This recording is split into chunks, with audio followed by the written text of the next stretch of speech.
Hello. This is part 2 of 4 in my thoughts about the Quran. Thoughts after reading the Quran, but without taking notes and rereading to get more details or double check my facts. Well, I don't need to double check my facts because I really read the thing. I didn't speed read it, I read it. And here I'm going to talk about what I liked that I saw. Well, it's common ground that I found in the Quran. Common ground between my personal and or religious beliefs and what I saw there. One phrase that was frequently stated was, "None has the right to be worshipped but Allah." And if I remember the Arabic of that right, that's one of those transliterated words. It's La ilaha wa hula. La ilaha hula. None has the right to be worshipped but Allah. A very beautiful phrase. There are people in this world who worship things other than Allah, or the true and living God. Some worship physical pleasures, some worship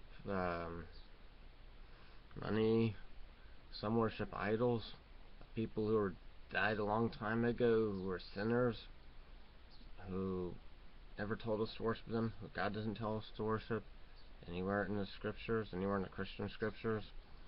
But there are Christians that do that, pray to Mary, treat her like a god, and the other gods that they call saints, but I don't see any difference between why the people that have saints that they pray to treat their saints and the way the ancient Greek polytheists treated their pantheon of gods.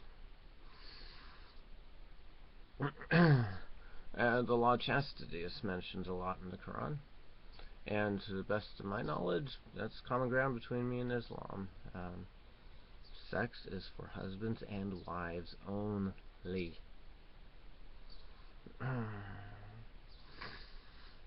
And alcohol is forbidden.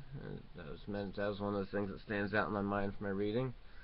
I already knew that before I read it, but it was good to get that reaffirmed by reading it there. Or at least alcohol in this life is forbidden. And eternal families. One common similarity, the translator of the Quran I was using translated the word to be paradise, which I guess is equivalent to the Latter-day Saints celestial kingdom, or what a Christian would call heaven, or the reward that somebody who follows God gets.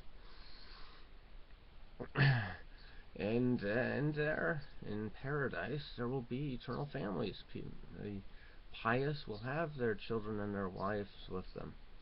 That's common ground. And many times it denounced the mistreatment of orphans. Those are beautiful verses, because it's reprehensible to steal from anyone or mistreat anybody, but it's even worse if they can't do anything about it. Like a small orphan who has an estate, if you're the executor to that estate, it would take a real extreme low life to steal in such a scenario. And those are a common ground I see between the Church of Jesus Christ of Latter-day Saints and the way I see things, and the Quran.